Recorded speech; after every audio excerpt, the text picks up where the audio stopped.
दक्षिण मुंबई अर्थात महाराष्ट्राची राजधानी मुंबई, जिथून अख्ख्या महाराष्ट्राचा कारभार चालतो ते मंत्रालय, जिथं कायदे बनतात ते विधान भवन, या कायद्यांवर शिक्कामोर्तब होतं ते राजभवन, अशी सगळी सत्ता केंद्र इथंच आहे. ऐतिहासिक गेटवे ऑफ इंडिया, जागतिक वारसा लाभलेलं छत्रपती शिवाजी महाराज टर्मिनस, शेअर बाजार, रिझर्व्ह बँक, राणीची बाग, मुंबई महापालिकेचं मुख्यालय, मुंबादेवी आणि महालक्ष्मी मंदिर ही पवित्र देवस्थान, हाजी अलीचा दर्गा, वरळी वांद्रे सी लिंक दक्षिण मुंबईतलाच, गीतानगरातल्या झोपडपट्टीपासून मलबार हिलच्या गर्भ श्रीमंतांपर्यंत सगळ्या थरातले लोक इथंच राहतात. मात्र राजधानीचा भाग असूनही इथल्या अनेक समस्या कायम आहेत. ट्रॅफिक जॅम ही दक्षिण मुंबईतली सर्वात मोठी समस्या. गिरणगावातील अनेक इमारती जुन्या झाल्या, मोडकळीस आल्या, त्या चाळींचा पुनर्विकास हा एक मोठा प्रश्न. अभुदयनगर सारख्या वसाहतींचा पुनर्विकास देखील रखडलाय. बीडीडी चाळ पुनर्विकासाचं काम धीम्या गतीनं सुरू आहे. कोस्टल रोड आणि मेट्रोच्या कामामुळे नागरिक त्रस्त आहेत. सका पाटील, जॉर्ज फर्नांडिस, मुरली देवरा अशा दिग्गजांनी दक्षिण मुंबईचं लोकसभेमध्ये प्रतिनिधित्व केलं. कधी काळी हा काँग्रेसचा बालेकिल्ला होता, मात्र अलीकडच्या काळात शिवसेनेनं तो काबीज केला.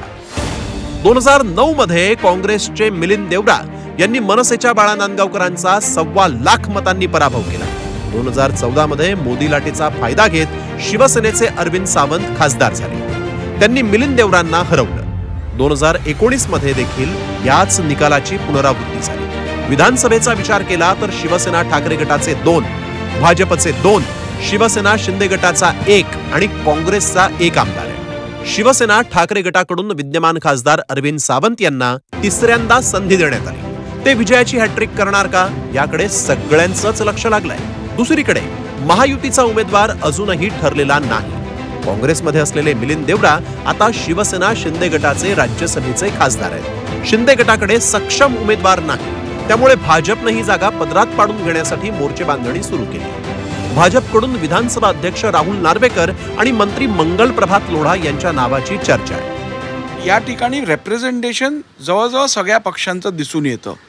अशा परिस्थितीत हा पक्ष ही जागा, दक्षिण मुंबईची जागा ही अत्यंत कॉम्प्लेक्स आहे आणि त्यामुळे सगळ्यांना सोबत घेऊन चालणारा आणि ॲक्सेप्टेबल चेहरा या मतदारसंघासाठी आवश्यक आहे. इथं मराठी मतांचा टक्का मोठा आहे. ठाकरेंच्या उमेदवाराचा पाडाव करण्यासाठी राज ठाकरेंच्या मनसेला ही जागा सोडावी, असाही विचार महायुतीत चाललाय.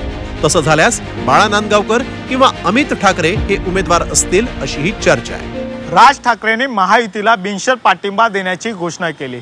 मात्र उद्धव ठाकरेच्या उमेदवाराला पाडण्यासाठी राज ठाकरे यांनी आपला उमेदवार रिंगणात उतरवला तर आश्चर्य वाटण्याची गरज नाही.